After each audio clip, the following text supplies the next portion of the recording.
Islam Kristen. Shalom. Shalom loh. Itu Muslim ya teman-teman ya. Nah, Islam itu memang harus seperti itu kelakuannya. Jadi kita bisa menilai siapa Tuh. setan. Kita naikkan lagi ya.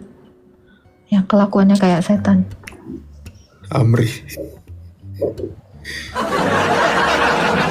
Ini kayaknya jemaat BSD nih. Jemaat setan mas ini. Halo, Umat Paulus. Halo, Umat Paulus. Nah, kan betul kan? Halo, Umat Paulus.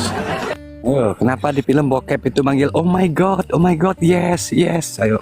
Ah, Om Mamat. Itu.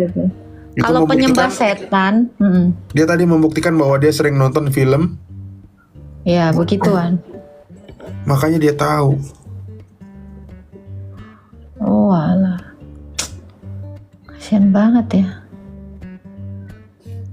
Tuh ajarannya kan ketahuan dari situ. Penyembah setan pasti kelakuannya kayak setan, gitulah. Martin. Halo. Masih. Kak mau naik ntar tak tuh ada. Oh kirain Nah ini aja. nggak bisa dijambak. Oh my goodness. Oh, selamat malam. Selamat malam. Mau tanya ini room apa ya? Biar bisa jelas gitu. Obrolan Ini masalah room apa Agatha. ini? Rumah Terima Agatha. kasih. Room Agatha, room penginjilan. Oh, room penginjilan. Terima kasih. Perkenalkan, alhamdulillah saya Muslim sini. Ya saya ingin menjalin silaturahmi lah. Di sini saya tidak akan menghujat, saya akan mendengarkan saja. Ada mau ditanyakan Pak? Silakan. Oh iya Ibu, ini saya mau menyebutnya dengan Ibu apa ya? Mohon maaf. Bisa? Aja itu nama saya itu ada Agatha. Oh Agatha, ya Ibu Agatha ya saya ikuti ini. Gini Bu, Kalau yang mau ditanya Pak, silakan. gini dalam ajaran Injil Kristen itu kan saya mendengar itu ajaran penebusan dosa. Lantas kita ibadah untuk apa kalau dosa kita sudah ditebus? Begitu. Terima kasih. Oke. Yang benar itu adalah penebusan akan Penebusan. ya. Jadi manusia ditebus dari dosa. Ya. Jadi untuk apa kita ibadah? Nah, ibadah kita itu adalah kurban, yaitu apa? Ekaristi. Maksudnya Ibu? Iya, kurban. Ekaristi. Oh kurban. Ya. Iya, jadi perjamuan kudus itu adalah kurban. Makanya konsep penebusan manusia akan dosa itu dengan cara kurban. Yang dilakukan orang Kristen itu ketika beribadah ya kurban. Setiap hari Minggu ke gereja itu untuk kurban atau ekaristi. Itu adalah penggenapan dari penebusan manusia di zaman perjanjian lama dengan cara apa? Membawa domba dikurbankan sebagai ganti yang harusnya kita yang mati digantikan oleh domba tadi sebagai kurbannya gitu. Jadi dosa kita dipindahkan ke hewan yang tidak berdosa tadi. Nah, korban itulah yang disembelih gitu. Makanya kita bisa tetap hidup. Dengan jalan demikian, kita manusia ini diperdamaikan lagi dengan Tuhan melalui kurban tadi. Nah, orang Kristen ini ibadahnya apa? Ya kurban. Masih tetap sama. Jadi yang dilakukan Yesus itu di kayu salib itu adalah kurban. Nah, makanya Yesus itu ketika dia menjelang kematiannya, menjelang dia disalibkan, dia melakukan perjamuan dan berkata seperti ini. Dia mengambil roti, lalu memecah-mecahkannya dan berkata, inilah tubuhku. Lalu dia mengambil cawan juga yang berisi anggur, dia berkata, inilah darahku. Perbuatlah ini sebagai peringatan akan aku. Ya. Ya. Tubuh dan darah ini diserahkan bagimu gitu. Jadi sebelum Yesus disalibkan itu dia menyerahkan tubuhnya, darahnya itu untuk dikurbankan sebagai ganti dari domba-domba kurban itu, domba sembelihan itu gitu. Makanya orang Kristen sekarang ini kurbannya itu yaitu roti dan anggur tadi, karena Yesus bilang Ini penggenapan dari kurban-kurban di perjanjian lama yang bentuknya itu adalah domba. Karena domba ini tidak sepadan dengan manusia. Kan manusia berdosa. Iya, Yang iya. harusnya mati itu kan manusia. Ketika Iya, manusia iya. itu berbuat dosa. Iya. Kalau domba ini sifatnya sementara. Karena dia tidak sepadan dengan manusia. Nah, kenapa Yesus menyerahkan nyawanya? Karena manusia pasti gantinya pasti manusia. Karena di dalam Alkitab dikatakan apa? Mata ganti mata, gigi ganti gigi. Nah, manusia ganti manusia. Makanya Yesus itu datang. Ini kurban yang paling sepadan untuk kamu sebagai kurban penghapus dosa. Itu ibadah. Ibadah yang pertama sekali dilakukan Allah, dilakukan Allah, dicontohkan kepada Adam. Makanya waktu ketika Adam jatuh ke dalam dosa, Pak. Iya, iya. Nah, harusnya Adam mati saat itu. Tetapi Allah menggantikannya dengan domba dan mengambil bulu domba itu sebagai pakaian Adam dan Hawa. Harusnya Adam mati, digantikan jadi domba ini yang mati. Nah, kurban pertama itu dicontohkan oleh Allah itu sendiri kepada Adam. Turunlah ke muridnya, ke anaknya, ke Kain dan Habel. Kurban sampai terakhir kali kurban itu dilakukan oleh Tuhan Yesus. Pertama sekali kurban itu atau ibadah itu diajarkan oleh Tuhan, diakhiri oleh Tuhan itu sendiri, yaitu Yesus. Nah Iya, itu. terima kasih. Jadi untuk apa Kak kita ibadah kurban? Jadi ibadahnya orang Kristen setiap hari Minggu yaitu Pak kurban Ekaristi ya. tadi. Ekaristi, Sampai sekarang. Nah, iya, iya. itu di dalam dalilnya ya. Iya, iya. 1 Korintus 11 ayat 23 sampai 26. Itu akan terus kami lakukan sampai Tuhan Yesus datang. Itulah ibadah kami, kurban itu, Pak. Iya, iya, terima kasih.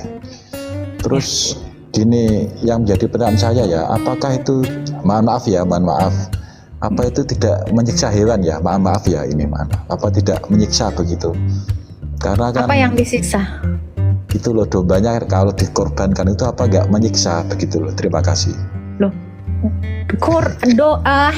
hewan itu memang Iya. diciptakan untuk manusia, Pak. Iya, Ya, iya. di dalam Kejadian nih kan, sebelum penciptaan kan Allah itu menciptakan langit dan bumi dan hewan nih. Di dalam Kejadian berapa ya Pak Prop ya? Kejadian 1 ayat 26 sampai 28 dikatakan apa? Baiklah kita menjadikan manusia ini menurut gambar dan rupa kita. Menurut gambarnya manusia diciptakan untuk menguasai hewan-hewan, ternak, segala burung-burung di udara. Nah, apa enggak menyiksa? Enggak.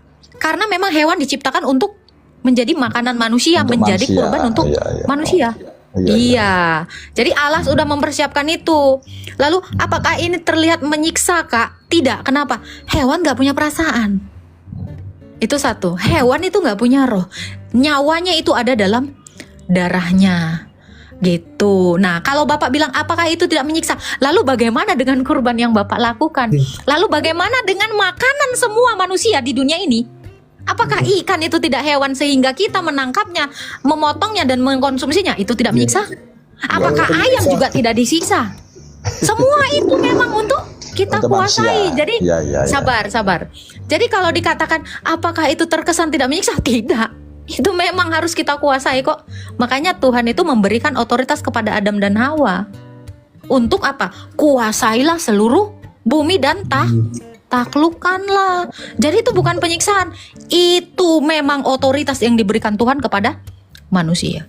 Bukan penyiksaan. Iya. Kalau Bapak bilang menyiksa binatang, Bapak perlu ke tempat pecel lele, Pak. Ya. Terus mau menyiksa binatang. Itu digebuk kepalanya loh. Iya. Iya, itu main getok aja, Pak. Nggak Petak gitu. Ngeri. Tapi tentang tebusan, saya juga heran ya. Kenapa sih kalau tentang tebusan itu teman-teman Muslim kan banyak bingung ya. Nah, kenapa sih orang Islam mesti akikoh, Pak? Bapak Islam kan? Akikoh nggak? Anaknya yang difoto di akikoh kan nggak?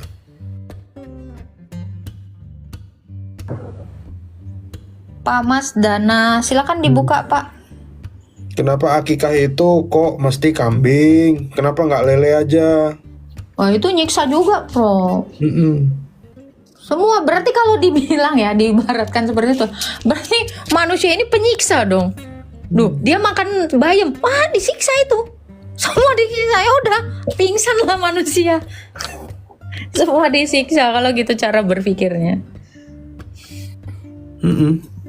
Karena ternyata akikah itu juga adalah tebusan. Kurban.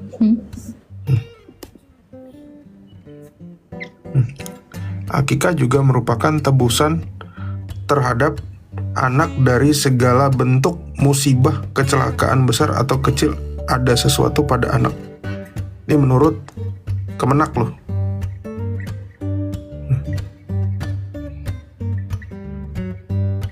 Kenapa nggak pakai lele aja gitu? Kenapa mesti pakai kambing?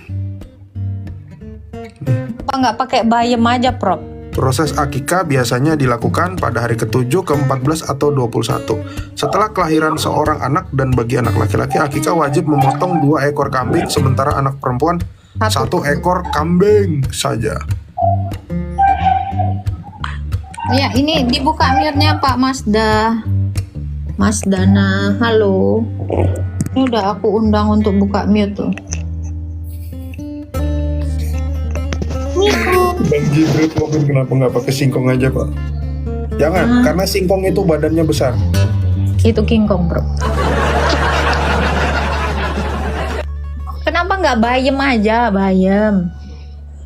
Nah, itu kan takutnya tersiksa gitu. Masalah Bu ya, masalah agama ya ditanyakan ini. Bang Adi Dibuka sama dulu, tahu. Pak. Nggak tahu. Kenapa Bang Pak? Ardi kayaknya habis berenang ini ya. Bilang. Hah? Enggak. Bang Ardi Islam Bang. Kristen Bang? Islam Oh, Bang. Islam. Silakan. Boleh nanya kah? Aku kan cuma orang bodoh, cuma mau nanya aja gitu. Enggak Bang. Ya. Islam kan Karena saya tadi, juga Pak? bukan. Orang Islam, Islam kan Pak, tadi? Islam. Iya, oke. Silakan Bang Ardi. Ya, pertanyaan saya, kok itu Kristen itu banyak sekali anunya, maksudnya pengikutnya Yesus gitu.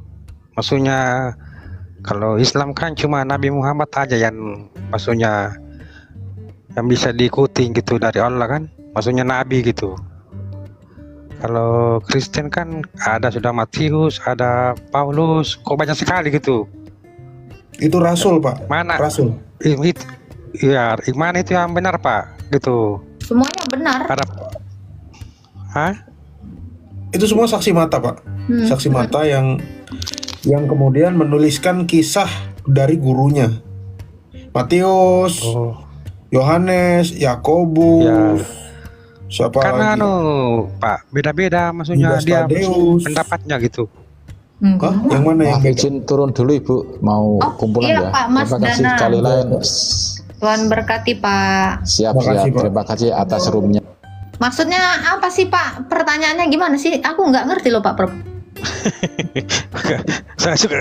saya cuma Bu, ini aku lihat roomnya kan, oh, ini dibahas ini masalah agama ya, coba saya masuk tanya-tanya kan, siapa tahu bisa dijawab atau gimana kan gitu. Itu yang dia yang disalib itu, Bu, siapa sebenarnya yang disalib itu? Yesus atau Nabi Isa yang disalib?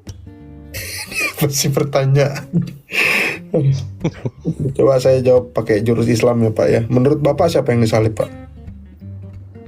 Kalau kami Islam Pak, itu yang disalib itu bukan Nabi Isa itu Pak. Siapa itu? Kalau menurut Islam, Iya siapa? ya Yesus kan. Kalau Yesus kan bukan Nabi Isa kan, lain juga. Kalau Islam, kok bingung Bu? Bapak Kenapa bingung, pertanyaannya Pak? coba ulang lagi, pertanyaannya apa?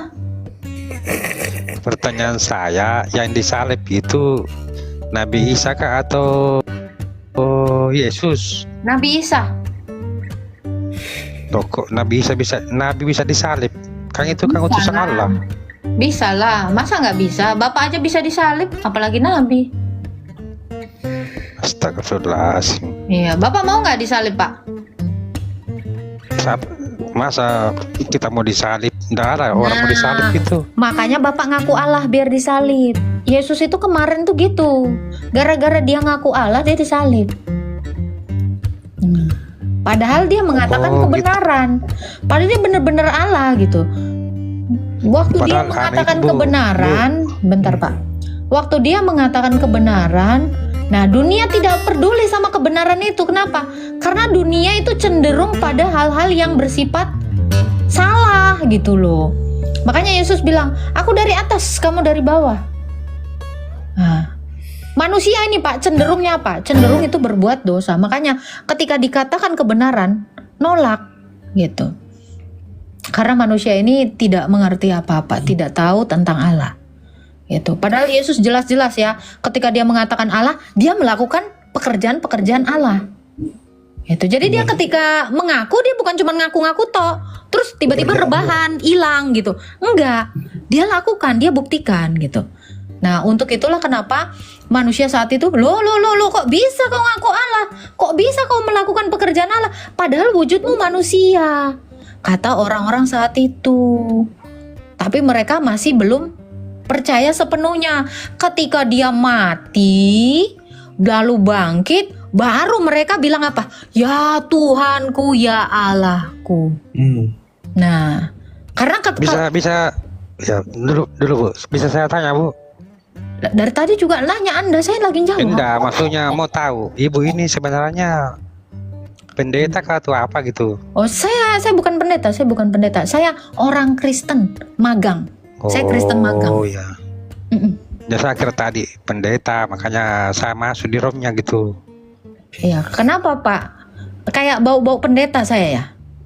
Gitu. Enggak, kalau dilihat dari caranya bicara itu kayak pendeta gitu, dia iya, pintar bukan. kan. Saya bukan Bagusnya di pendeta. sini Bu yang mau masuk di sini di Rom Ibu itu bagusnya Pak Ustaz biar kita paku hantam Ya, tidak. suruh aja Ustaz Kan ke baku sini, Pak. cocok Kita gitu. justru nunggu. Suruh ke Kita sini nunggu. aja Pak Ustaz. Suruh ke sini. Ya biar dia paham kan gitu kan, Nah, itu. masalah Itu agama dia. kan dia paham itu. Itu yang kita tunggu-tunggu itu. Itulah yang kita Iya. harapkan. Kalau bisa Atau Ustadz Abdul Somad Ustaz kesini. Yahya Waloni bagus masuk di Nah. sini. Suruh Suruh ke ke sini. sini Pak. Kalau ada Bapak nomor WA-nya suruh ke sini gitu. Suruh ke sini. Bapak kita dengan Iya. senang hati. Abdul Somad bawa sini, Yusuf Mansur, siapa Adi aja? Hidayat. Kalau Adi masalah Hidayat. agama Taufik Bu Basalama. dan masalah Kristen saya nggak tahu gitu. Oh iya. Wajar sih. Ya saya nggak tahu kalau masalah agama Kristen gitu. Soalnya Tapi saya Bapak- kan Islam, Bapak Kalau jadi agama Islam tahu ya Islam Pak ya? saya. Kalau Islam tahu dikit, Oh, Islam tahu yang dikit juga yang lebih tahu itu Pak masalah Islam itu kiai atau ustaz. ya? Dia tahu semua itu. Mas. Iya. Iya, Kiai siapa namanya? Kiai Murtad ya namanya. Murtad. Dia murtad. Kok ada kiai murtad? Tapi Bu, Tapi Ustaz ada Waloni banyak. juga itu Bu pernah juga kan jadi Kristen kan kemarin pendeta dia. Oh, Bukan ya? pendeta Pak, dia dosen. Ya, dia dosen Universitas Balikpapan, Uniba. Dia bukan pendeta. Ya. Oh, tapi dia tahu semua itu masalah Kristen itu dia tahu semua. Yang mana dia tahu coba? Nggak tahu apa. Coba dia mana yang dia tahu? Yahya Waloni kan kemarin kalau ceramah dia tahu semua, saya dengan biasa dengan Iya, tahu ceramahnya. apa nih? Bedain Pak, Ya, tahu sama sok tahu. Ya, itu.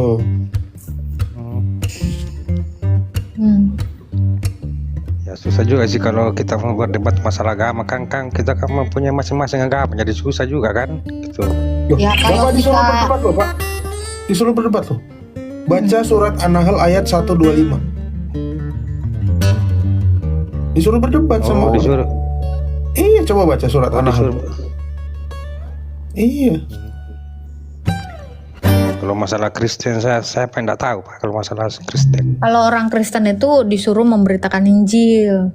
Makanya kami ini memberitakan Injil. Kalau orang Islam disuruh berdebat, disuruh memotong leher orang kafir kalau nggak ini. Nah, kalau Nggak orang pernah Islam itu diajarkan disuruh Bu, perang. tidak pernah orang diajarkan Islam itu memotong leher, tidak pernah itu berdosa itu kalau kita Baca. salah membut. Bapak coba punya Al-Quran nggak? Punya Al-Quran di rumah? An-Anfal 12. Punya. Buka surat Al-Anfal ayat 12. Belum pernah baca Pak Qurannya Pak? Belum pernah. Berarti Bapak jarang baca. Sering baca Al-Quran, cuma saya ndak paham artinya gitu. Cuma sedikit aja paham. Kayak Al-Fatihah, Qul huwallahu ahad gitu. Allah itu satu-satunya, ndak punya anak, ndak. Pokoknya satu aja Allah, ndak ada benda, ndak Al-Fatihah itu diperanak, artinya ndak apa, punya Pak? anak. Al-Fatihah itu dengan menyebut nama Bismillahirrahmanirrahim, Itu itu isi artinya apa? suratnya. Al-Fatihahnya artinya apa, Pak? Al-Fatihah dulu aku ambil Al-Quran ya. Pas ini. Boleh. Ini kayaknya pinter ini Bapak ini ya. Bukan pintar ini, baru Gak apa-apa. Karena orang pintar itu bukan hanya sekedar ini, Pak. Tetapi ketika dia itu bisa menanggapi orang lain dengan baik, itu sebenarnya pintar. Jadi pintar itu bukan hanya sekedar menghafal, bukan. Selain dia Indah bu, bisa kita itu tidak bisa kritik juga orang lain. Nanti kita salah juga kritik kan dikembalikan gitu. Harus berpikir coba juga dicari yang dulu aja. baik. Al-Qurannya, Pak, biar kita cek. Selain itu orang pintar juga pasti minumnya tolak angin, tak? Baru gue mau bilang. Nah, pintar itu pasti minumnya tolak angin. Kalau orang bodoh apa, Prof? Kerokan ya. Makanya aku kalau masuk angin aku nggak mau dikerokin, Prof. Karena aku nggak mau. Coba Pak dulu, coba buka bu anunya itu bu. Ada di situ Al-Quran kita pegang bu. Loh, katanya Bapak yang mau buka Al-Quran. Gimana? Enggak, Al-Qurannya atau di mana disimpan ponakan ini? Makanya aku cari-cari. Kalau Coba nggak dulu- dari HP dulu scroll aja, dulu, Pak. Hah? Ada HP satu lagi. Nanti aku masuk kembali ya. Aku dulu buka dulu ya. Maksudnya nanti saya masuk kembali lagi di ROM sini kan. Aku dulu nanti Siap. saya cari dulu. Oke. Ya. Sorry. Dan pada hari Sabat mereka beristirahat menurut hukum Taurat. Pagi-pagi benar pada waktu hari pertama minggu itu mereka pergi ke kubur membawa rempah yang telah disediakan mereka. Mereka mendapati batu sudah terguling dari kubur itu dan telah masuk, mereka tidak menemukan mayat Tuhan Yesus. Sementara mereka berdiri termangu-mangu karena hal itu, tiba-tiba ada 2 orang berdiri dekat mereka memakai pakaian yang berkilau-kilauan. Mereka sangat ketakutan dan menundukkan kepala. Tetapi kedua orang itu berkata kepada mereka, "Mengapa kamu mencari Dia yang hidup di antara orang mati? Ia tidak ada di sini, Ia telah bangkit. Ingatlah apa yang dikatakannya kepada kamu ketika Ia masih di Galilea, yaitu bahwa mereka Anak Manusia harus diserahkan ke tangan orang-orang berdosa, disalibkan, dan Anak bangkit pada hari yang ketiga." Maka teringatlah mereka akan perkataan Yesus itu. Dan telah mereka kembali dari kubur, mereka menceritakan semuanya itu kepada ke-11 murid dan mereka semua saudara-saudara yang lain. Perempuan-perempuan itu ialah Maria Magdalena dan Yohana dan Maria ibu Yakobus. Dan perempuan-perempuan lain juga yang bersama-sama dengan mereka memberitahukannya kepada rasul-rasul. Tetapi bagi mereka perkataan-perkataan itu seakan-akan omong kosong dan mereka tidak percaya kepada perempuan-perempuan itu. Sungguh pun demikian, Petrus bangun lalu cepat-cepat pergi ke kubur itu. Ketika ia menjenguk ke dalam, ia melihat hanya kain kapan saja, lalu ia pergi dan ia bertanya dalam hatinya apa yang kiranya telah terjadi. Pada hari itu juga 2 orang dari murid-murid Yesus pergi ke sebuah kampung bernama Emmaus yang telah terletak kira-kira 7 mil jauhnya dari Yerusalem. Dan mereka bercakap-cakap tentang segala sesuatu yang telah terjadi. Ketika mereka sedang bercakap-cakap dan bertukar pikiran, datanglah Yesus sendiri mendekati mereka lalu berjalan bersama-sama dengan mereka. Tetapi ada sesuatu yang menghalangi mata mereka sehingga mereka tidak dapat mengenal Dia. Yesus berkata kepada mereka, "Apa yang kamu percakapan sementara kamu berjalan?" Maka berhentilah mereka dengan muka muram. Seorang dari mereka namanya Klomeus Jawabnya, adakah engkau satu-satunya orang asing di Yerusalem yang tidak tahu apa yang telah terjadi di situ pada hari-hari belakangan ini? Katanya kepada mereka, apa itu? Jawab mereka, apa yang terjadi dengan Yesus orang Nazaret? Dia adalah seorang nabi yang berkuasa dalam pekerjaan dan perkataan di hadapan Allah dan di depan seluruh bangsa kami. Tetapi imam-imam kepala dan pemimpin kami telah menyerahkan dia untuk dihukum mati, dan mereka telah menyalibkannya. Padahal kami dahulu mengharapkan bahwa dialah yang datang untuk membebaskan bangsa Israel. Tetapi sementara itu lewat 3 hari sejak semuanya itu terjadi. Tetapi beberapa perempuan dari kalangan kami telah mengejutkan kami. Pagi-pagi buta mereka telah pergi ke kubur dan tidak menemukan mayatnya. Lalu mereka datang dengan berita bahwa telah kelihatan kepada mereka malaikat-malaikat yang mengatakan bahwa ia hidup. Dan beberapa teman kami telah pergi ke kubur itu dan mendapati bahwa memang benar yang dikatakan perempuan-perempuan itu, tetapi dia tidak mereka lihat. Lalu ia berkata kepada mereka, hai kamu orang bodoh, betapa lembahnya hatimu, sehingga kamu tidak percaya segala sesuatu yang telah dikatakan para nabi. Bukankah Mesias harus menderita semuanya itu untuk masuk ke dalam kemuliaannya? Lalu ia menjelaskan kepada mereka apa yang tertulis tentang dia dalam seluruh kitab suci, mulai dari kitab-kitab Musa dan segala kitab nabi-nabi. Mereka mendekati kampung yang mereka tuju, lalu ia berbuat seolah-olah hendak meneruskan perjalanannya. Tetapi mereka sangat mendesaknya, katanya, tinggallah bersama-sama dengan kami, sebab hari telah menjelang malam dan matahari hampir tak berbenam.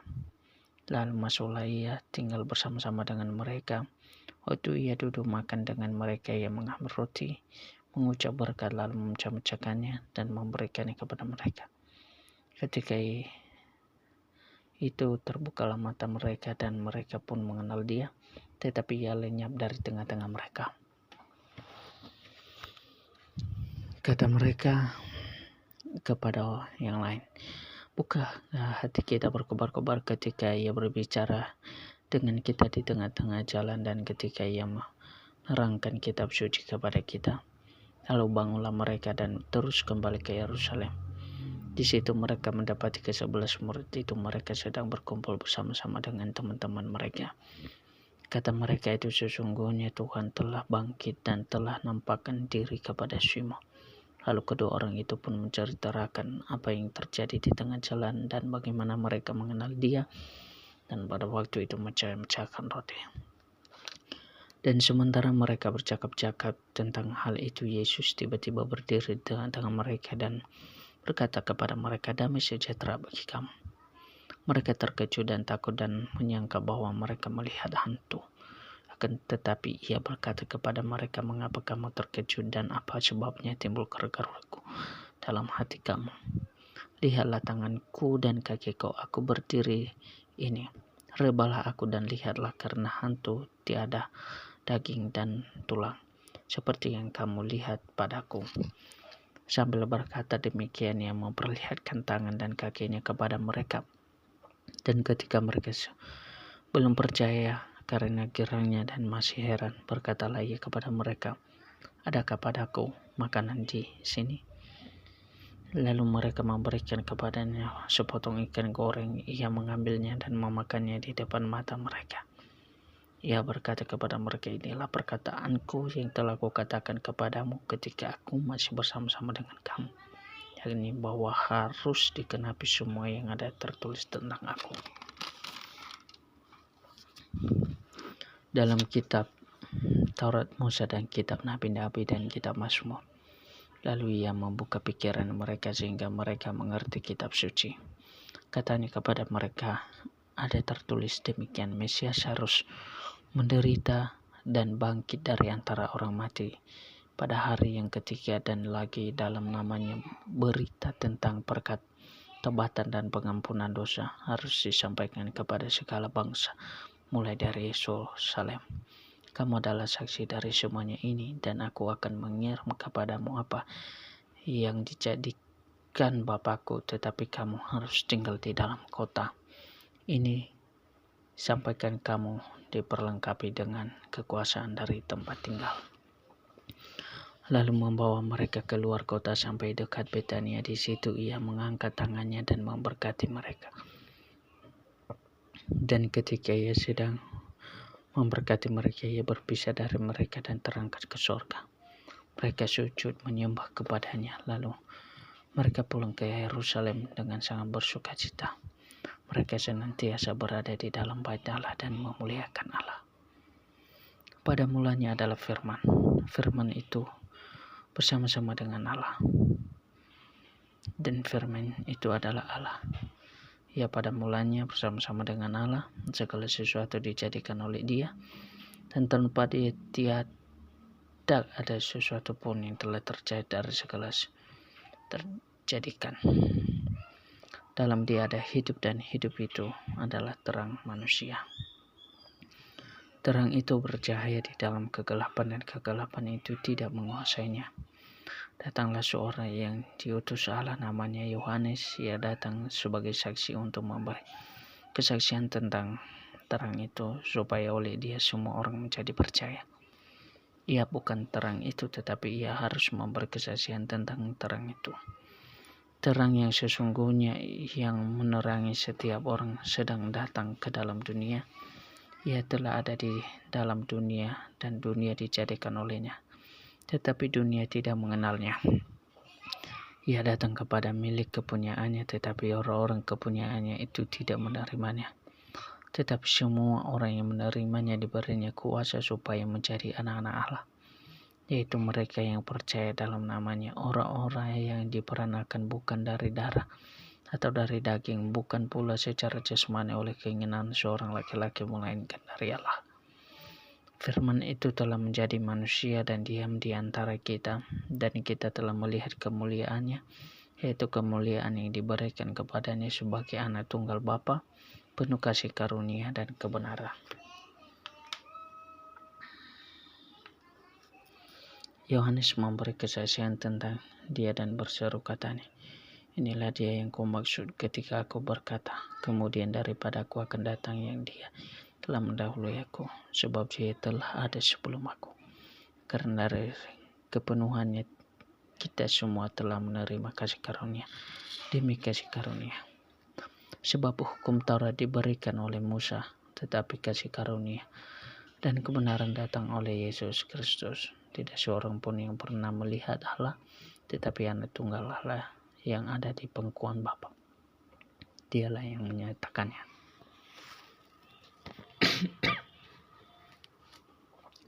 Dan inilah kesaksian Yohanes ketika orang Yahudi dari Yerusalem mengutus beberapa